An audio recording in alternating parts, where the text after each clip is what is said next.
ঘড়ির কাঁটায় রাত ২টা, তখনও হাজারো মানুষের অপেক্ষা বিএনপি চেয়ারম্যান তারেক রহমানের জন্য। দল প্রধানের আগমনের সাথে সাথে স্লোগানে কেঁপে ওঠে সোনারগাঁ উপজেলার কাঁচপুর বালুর মাঠ। বক্তব্যের শুরুতেই বিএনপি চেয়ারম্যান জানান, নারায়ণগঞ্জের বড় সমস্যা দুর্নীতি, সন্ত্রাস ও মাদক। ক্ষমতায় এলে সবার আগে এগুলোই নিয়ন্ত্রণ করতে চান তিনি। নারায়ণগঞ্জ শহরের 20টা স্পট আছে যেখানে এই মাদক ব্যবসা হয়। আমরা সেগুলাকে নিয়ন্ত্রণ করতে চাই, এই দুর্নীতিকে আমরা নিয়ন্ত্রণ করতে চাই, দুর্নীতি লাগাম টেনে ধরতে চাই। এখন সাথে আমরা আরেকটা কাজ করতে চাই, সেটা হচ্ছে আমাদের তরুণ এবং যুবক যারা আছে তাদের জন্য আমরা বিভিন্ন প্রশিক্ষণের মাধ্যমে, ভাষা শিক্ষার মাধ্যমে আমরা দেশে এবং বিদেশে তাদের কর্মসংস্থানের ব্যবস্থা করতে চাই। এখানে কি তরুণ সমাজ, যুবক যারা আছেন, আপনাদের কি মনে হয় এই কাজটা করলে আপনাদের উপকার হবে? কারণ এখানে নারায়ণগঞ্জের বহু ইয়াং ছেলে মেয়ে আছে যারা বেকার হয়ে পড়েছে, শিক্ষার আলো তাদের কাছে আছে কিন্তু তাদের কর্মসংস্থান নাই, ফলে তারা অসহায় বেকারত্ব জীবন কাটাচ্ছে। ঠিক বলছে? কি ভাই ঠিক বলছে? কি ভাই ঠিক বলছে? কি ভাই ঠিক বললাম? আচ্ছা, তো এখন এটা তো আছে। ভবিষ্যৎ হোক নিরাপদ, বিনিয়োগ হোক বিশ্বস্ত, আর আমার পছন্দ সল্ট বে। ওয়েলকাম টু সল্ট বে।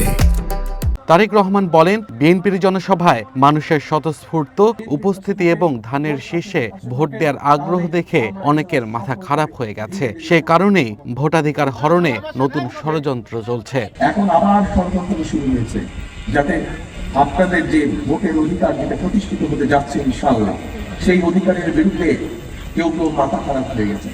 তারা দেখেছে যেভাবে আপনারা জড়ো হচ্ছেন যেভাবে দেশের মানুষ প্রস্তুতি গ্রহণ করছে ধানের শীষকে ভোট দেওয়ার জন্য, অনেকের মাথা খারাপ হয়ে গেছে এবং তারা বিভিন্ন রকম ষড়যন্ত্র আশ্রয় নিয়েছে। কাজেই আপনাদেরকে 12 তারিখে যেমন সকাল সকাল যেতে হবে, ভোরবেলায় যেতে হবে, একইভাবে ভোটটা দিয়ে শুধু চলে আসলে হবে না, আপনার হিসাব আপনি বুঝে নিয়ে তারপরে আসবেন, পারবেন? এর আগে কুমিল্লার ডিগবাজি মাঠে নির্বাচনী জনসভায় প্রধান অতিথির বক্তব্য দেন তারেক রহমান। জানান, ত্রয়োদশ জাতীয় সংসদ নির্বাচনে বিজয়ী হয়ে ক্ষমতায় গেলে বিএনপি দেশের মানুষকে ঠকাবে না। এদিক ওদিক করেছেন আপনি ভাই আইনের হাতে পড়ে যাবেন, কিচ্ছু করা থাকবে না। আমার যে কোনো মূল্যে দুর্নীতির লাগাম টেনে ধরতে হবে। আমরা যদি আইন শৃঙ্খলা ঠিক না রাখি, আমরা যদি দুর্নীতিকে লাগাম চেপে না ধরি, তাহলে যতই আমরা পরিকল্পনা করি সেগুলা মানুষের কাজে লাগবে না। কুমিল্লার 14 গ্রাম উচ্চ বিদ্যালয় মাঠে আরেকটি নির্বাচনী জনসভায় তারেক রহমান বলেন, কোন রাজনৈতিক দল দেশের মানুষকে ধোঁকা দিতে চায়। দেশ পরিচালনায় বিএনপি একটি অভিজ্ঞ রাজনৈতিক দল, তাই কোনো পরিকল্পনা করে সেটি কিভাবে বাস্তবায়ন করতে হয় বিএনপি তা ভালো করে জানে। আমরা তো রাজনীতি করি, আপনার কাছে তো আমাদের আসতে হবে, তো দেশের মানুষকে ধোঁকা দিয়ে আমাদের কোনো লাভ আছে? এই গেল 1 নম্বর কথা। দ্বিতীয় কথা হচ্ছে, বিএনপি তো আলহামদুলিল্লাহ আল্লাহর রহমতে কয়েকবার দেশ পরিচালনা করেছে না?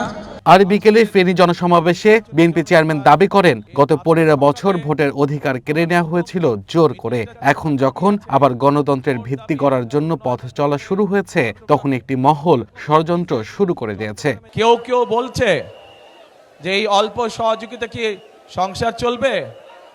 আমরাও জানি চলবে না, কিন্তু 4 সপ্তাহে, 1 মাসে 4 সপ্তাহ, অন্তত 1 সপ্তাহের সহযোগিতাও যদি আমরা করতে পারি সরকারের পক্ষ থেকে, তাহলেও তো অনেক মানুষের জন্য সেটি একটি অনেক বড় সুবিধা, তাই নয়? কাল ময়মনসিংহ যাচ্ছেন BNP chairman Tarique Rahman. Mymensingh circuit house মাঠের জনসভায় ভাষণ দেবেন তিনি। এছাড়া বৃহস্পতিবার নির্বাচনী প্রচারে রাজশাহীতে যাবেন বিএনপি চেয়ারম্যান।